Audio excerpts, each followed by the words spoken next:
Well, we begin tonight with the Nigeria Labour Congress's decision to end the warning strike, which it commenced on midnight of 26 September 2018.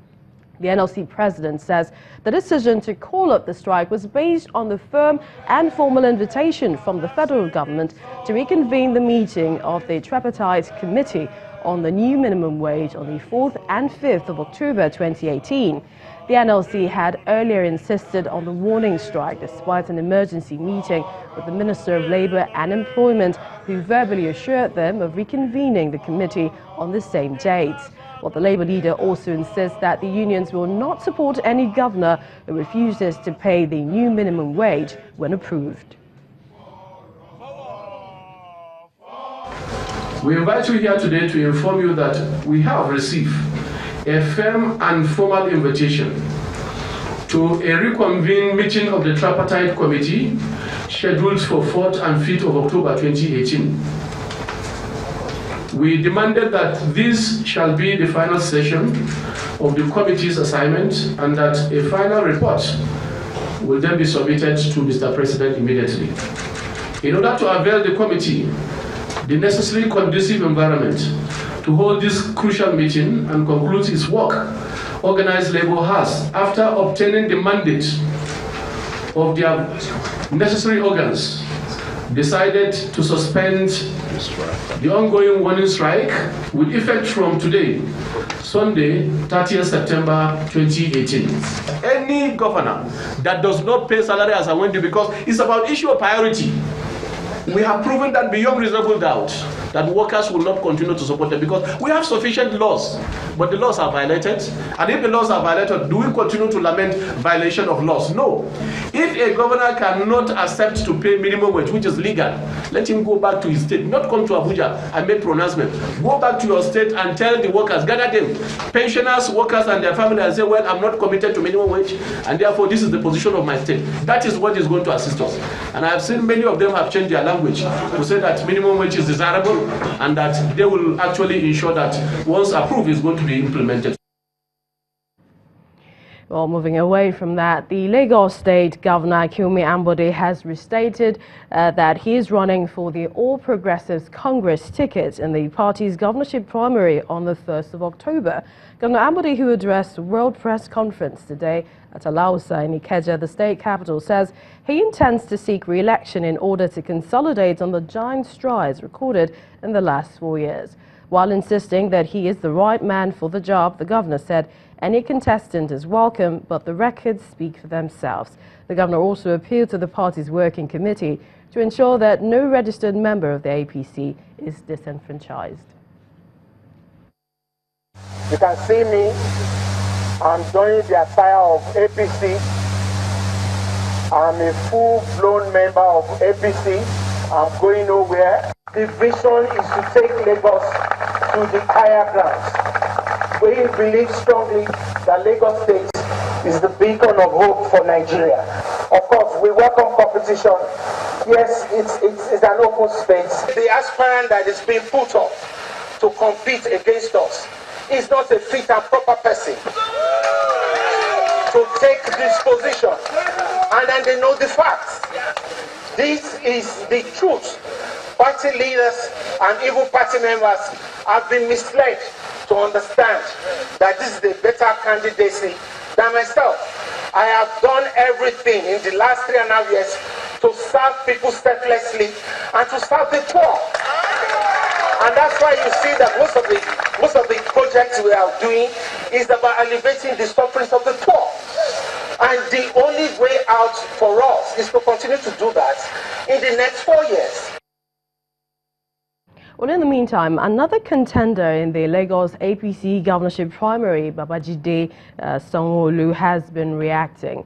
Mr. Sanwo-Olu debunked the accusation by Governor Ambode that he spent fake dollars as untrue.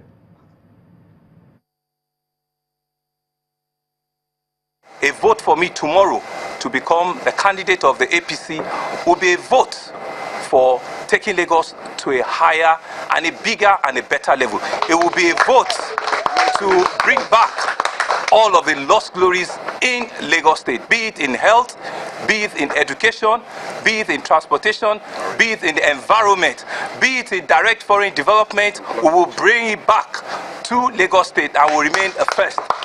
When others are playing low, we will continue to play high. We will not begin to get into any issues with anybody. The party, who is the symbol that we all have, will respond accordingly to all of the various things that has come up earlier today. We are focused as a body, we're focused as a campaign organization. I'm personally very focused, and I'm happy, to say that I feel elated. I feel as if tomorrow should be today, because I know that our APC members will come out. I mean, it's clear to us. The CVs are there for them to see, and they will make a right choice. And still on politics, Dr. Adesina Fagbenro Byron has emerged presidential candidate for COOP party in the presidential primary that took place on Saturday, September the 29th, 2018. Aspirants in the party were formally put through a security clearance and submitted to a written examination on Friday, answering multiple choice questions posed by experts from diverse fields and writing an essay on a topic of national interest. They then participated in a presidential debate at noon of Saturday, moderated by founder of Integrity Group, Mr. Soji Apampa, after which the aspirants were given a final opportunity to appeal for votes. According to a statement by the party, it adopted a multi-channel voting system for its national party using a combination of paper, online and SMS voting so that members in rural and urban areas could participate in the process. In the meantime, some presidential aspirants under the platform of the People's Democratic Party have been going around, and this is to seek support of party faithfuls. Let's take a listen.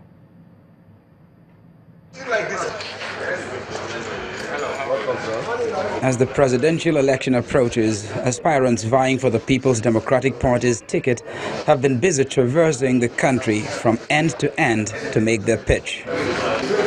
Governor Ibrahim Dankwambo of Gombe is in Benue, the north-central state that has witnessed a good dose of bloodletting as a result of farmers-herdsmen clashes.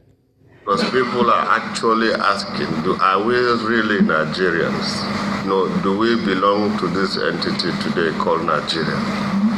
Do anybody really care for all of us in this our entity called Nigeria? So that national question keeps on coming on and going on from time to time. These are all new phenomena in our country.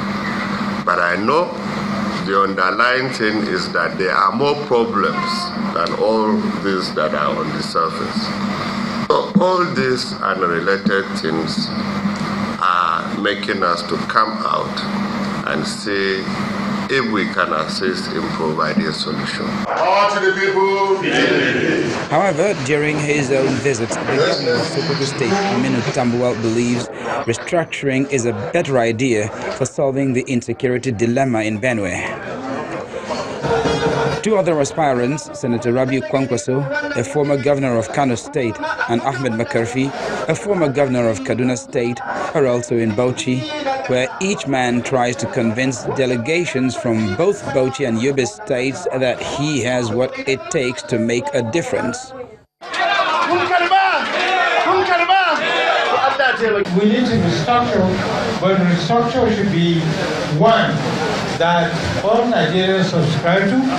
Therefore, we assemble Nigerians to look at all the previous reports, to remove what is obsolete, bring what is new, and make recommendations to government as to how Nigeria should be restructured for the good of everybody. As the People's Democratic Party shops for a candidate to challenge President Muhammadu Buhari of the APC in the 2019 poll, each aspirant will be hoping to be the preferred choice when the party holds its presidential primary.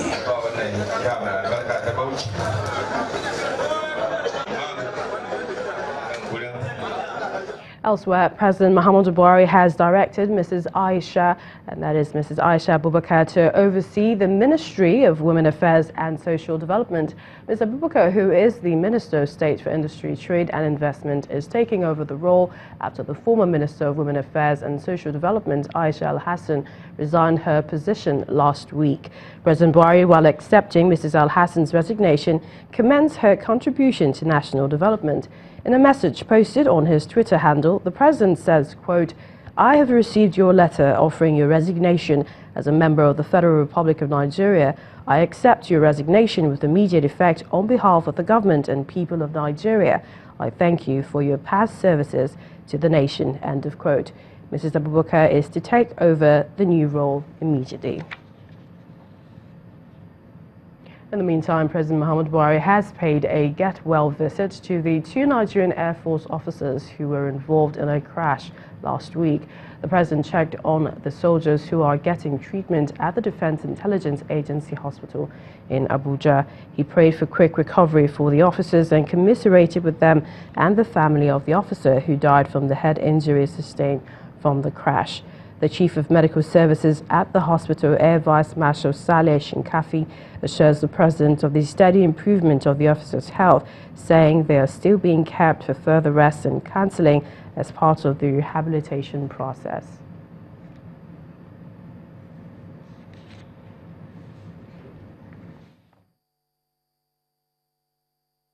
All practitioners of the law are of the view that the nation's judiciary has made significant progress since independence.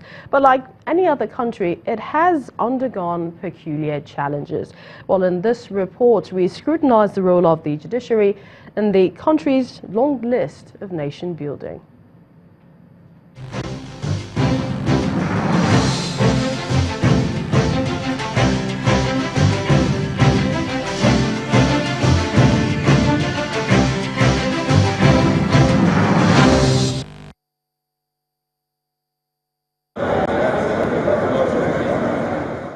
The judiciary is an integral part of any government. As an arm of government recognized by the Nigerian Constitution, it consists of the bar and the bench. Its role cannot be overemphasized as it is assigned, besides other justice administration functions, the task of determining the powers conferred on other arms of government, calling them to order in cases of wrongful exercise of those powers. But how much progress has been recorded by this arm since independence? No, I won't say the judiciary has failed. I would say the executive has failed the judiciary. Because if the executive is enforcing or executing, then they should execute in a fit and proper manner. The doctrine of separation of powers also demands that the judiciary ensures every exercise of power by other arms of government is in accordance with the rule of law. To what extent has the judiciary performed this role? There is no court in the world today in any democratic setup that will tell you that they pick and choose on which court order to follow. Why the present government should refuse to obey court order in granting the COOP bill.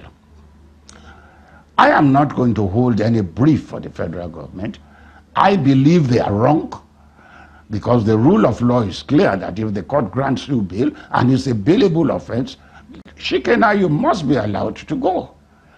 Given the moral burden that duty confers on this arm in determining the fate of individuals, groups and government bodies in legal matters, the bench is expected to be above board.